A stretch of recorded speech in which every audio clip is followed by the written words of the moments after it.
दोस्तों नमस्कार। बच्चों गुड मॉर्निंग।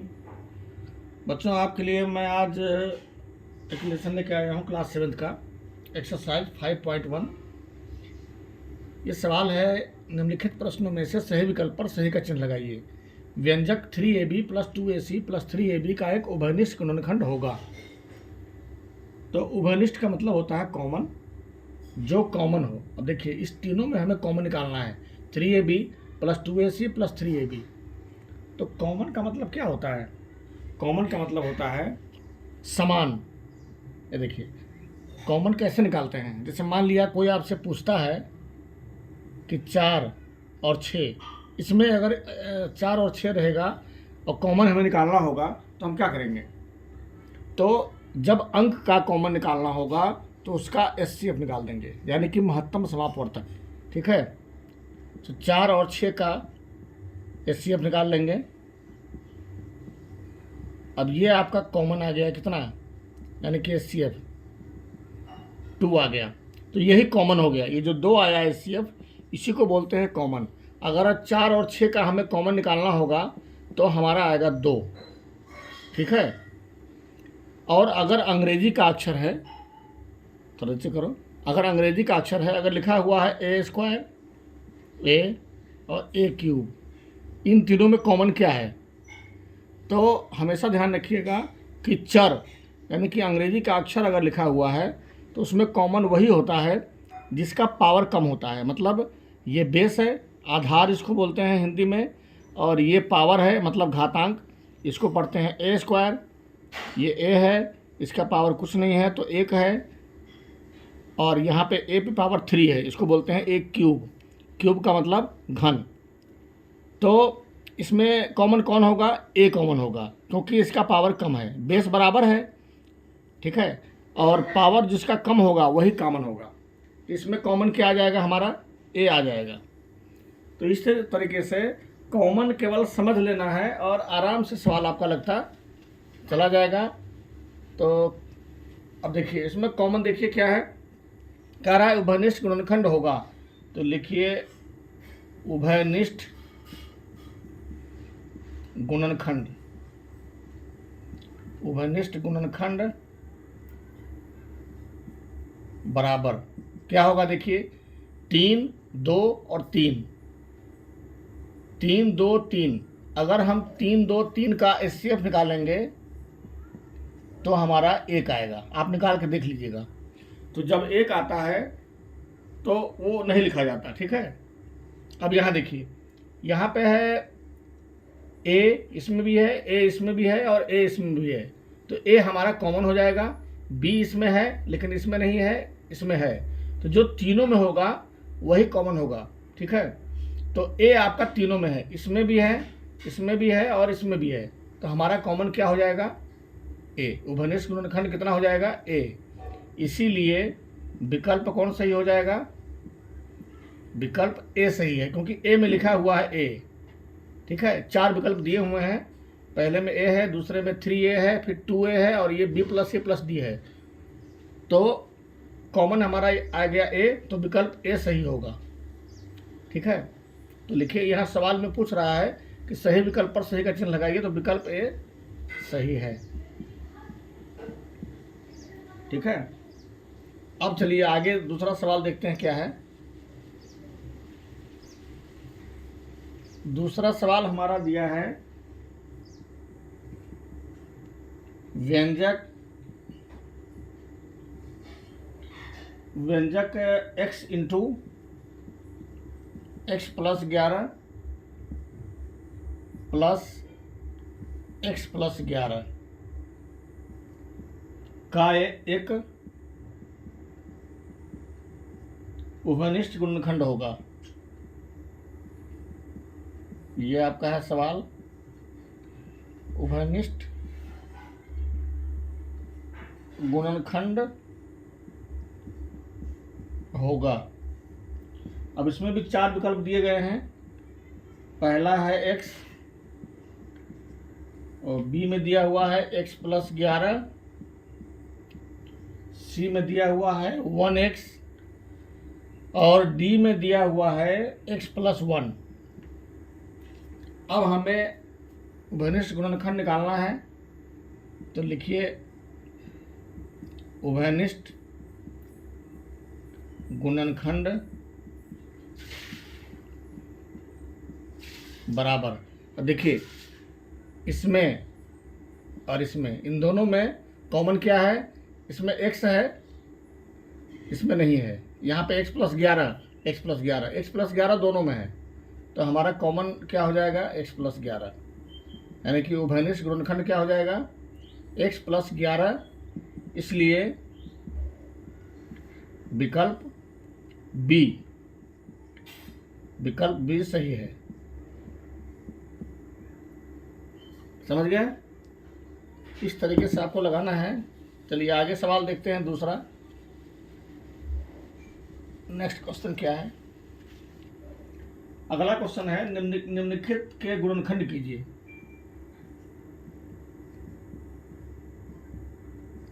निम्नलिखित के गुणनखंड कीजिए, ये है आपका क्वेश्चन। पहला सवाल है 3x - 15, 3x - 15, ये पहला क्वेश्चन है।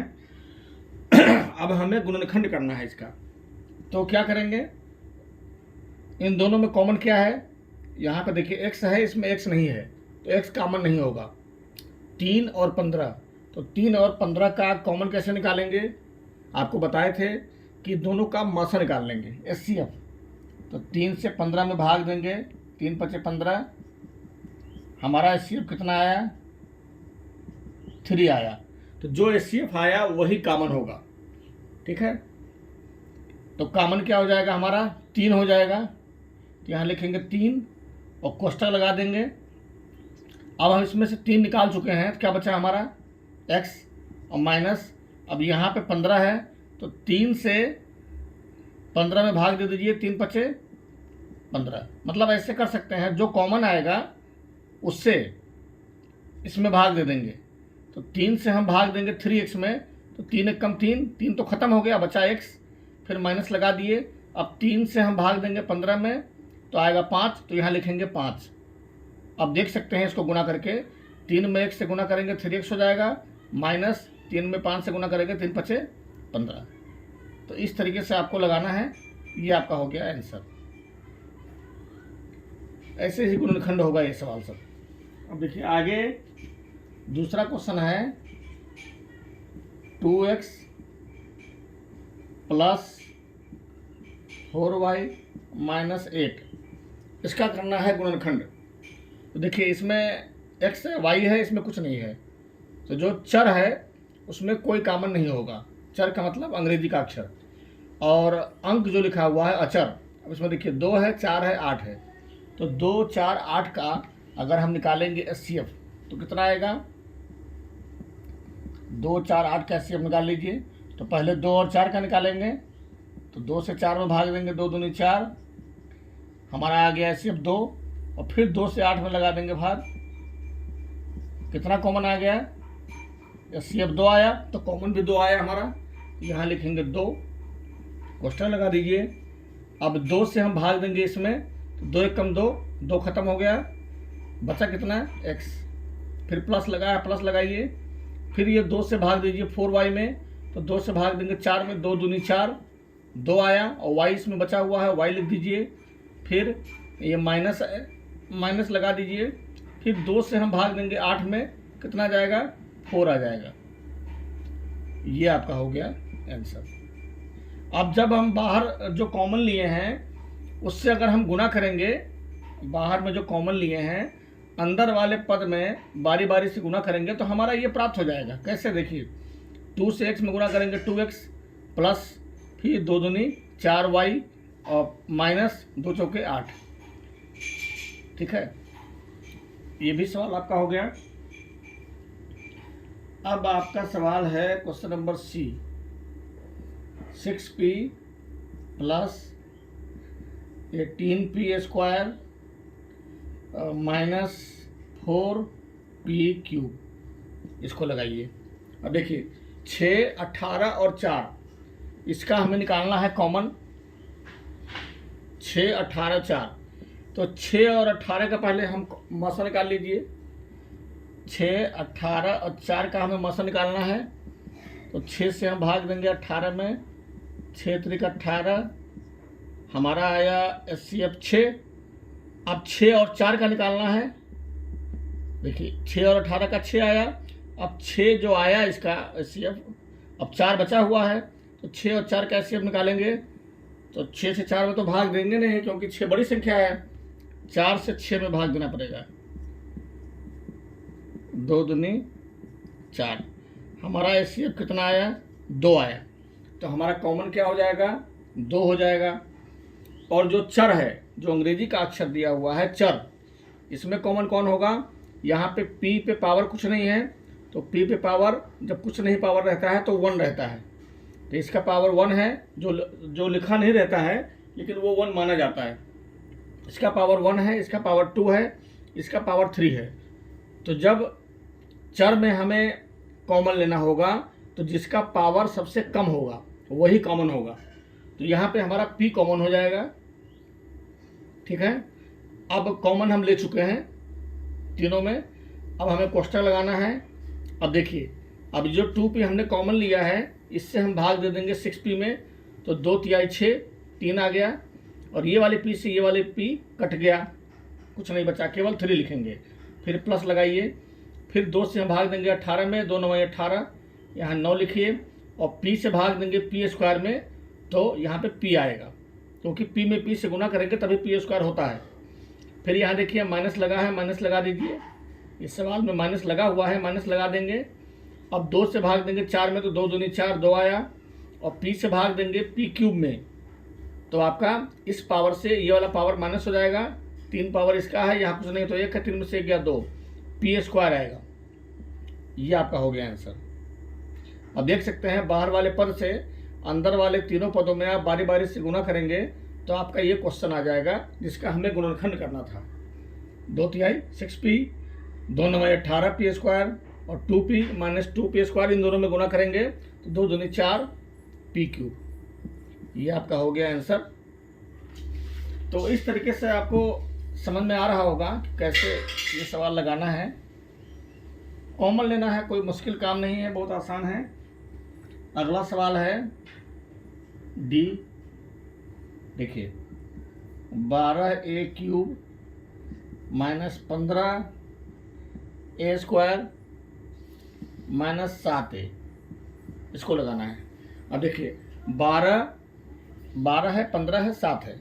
तो 12 और 15 का अगर हम मौसा निकालेंगे, 12, 15 और 7 का हमें मौसा निकालना है, मतलब कॉमन निकालना है। तो 12 से भाग देंगे 15 में, 12 एकम 12, 3 आया। 3 से 12 में भाग देंगे, 3 चौके 12। यह आ गया आपका HCF 3। लेकिन 3 अभी 7 बचा हुआ है, तो जो मौसा आया है अब 3 और 7 का कॉमन निकालना है। तो 3 से 7 में भाग देना पड़ेगा। 3 से 7 में 3 दूना 6, 1 आया, 1 से भाग देंगे 3 में, 3 एकम 3। HCF कितना आया? 1 आया। तो हमारा ये कॉमन इसमें 1 आया, तो 1 नहीं लिखना है क्योंकि जब कोई कॉमन नहीं रहेगा तब 1 लिखना पड़ेगा मजबूरी में। लेकिन यहाँ पे हमारा कॉमन आ रहा है चर में, तो 1 नहीं लिखा जाएगा उसके साथ में। a cube a square a, तो तीनों में पावर कम किसका है? a का 1 है, तो यही कॉमन हो जाएगा a। यहाँ a से हम भाग दे देंगे इसमें, तो 12 और इसके पावर से इसका पावर घटा देंगे, 3 में से गया 2, ये स्क्वायर आ जाएगा। माइनस इससे भाग देंगे इसमें, माइनस 15 और यहाँ पे a स्क्वायर है, इसके पावर से इसका पावर घटा दीजिए, 2 में से गया 1, a बचेगा। और यहाँ पे माइनस और इससे भाग देंगे इसमें, a से a खत्म हो जाएगा, क्या बचा? 7। तो ये आपका हो गया आंसर। ठीक है, तो बहुत आसान सवाल है, थोड़ा सा एक बार आपका समझ में आ जाएगा। देखिए 3x plus 25y minus 9z, इसमें निकालना है हमें। तो देखिए 3 और 25 का अगर आप मौसा निकालेंगे तो 1 आएगा, आप निकाल के देख लीजिएगा। और 1 और 9 का फिर एचसीएफ निकालेंगे तो भी 1 आएगा।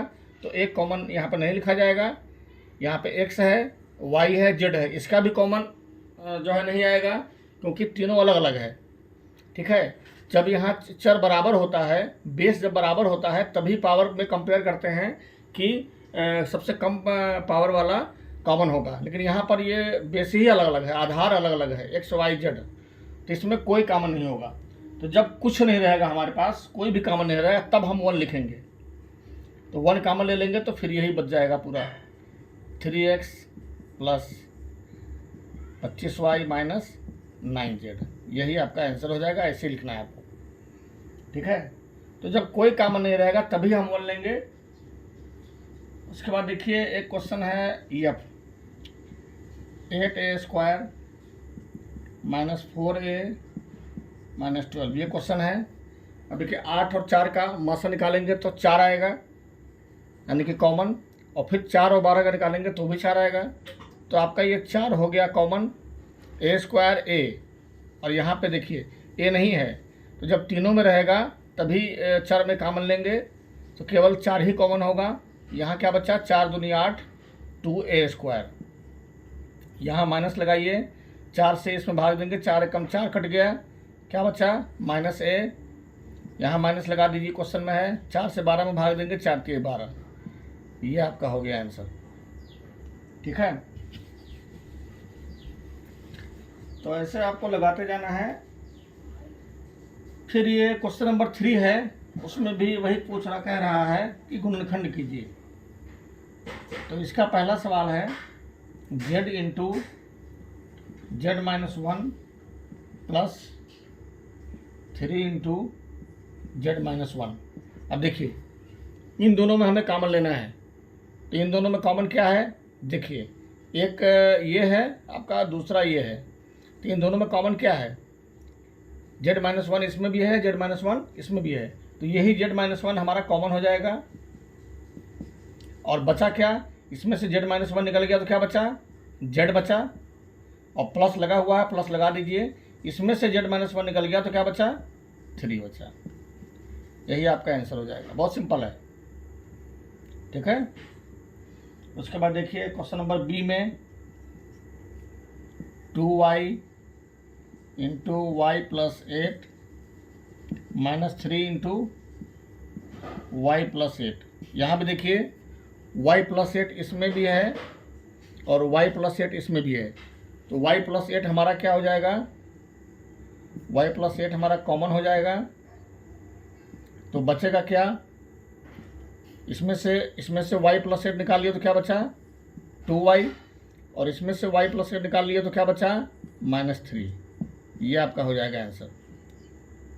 ठीक है, उसके बाद देखिए इसी का क्वेश्चन नंबर है सी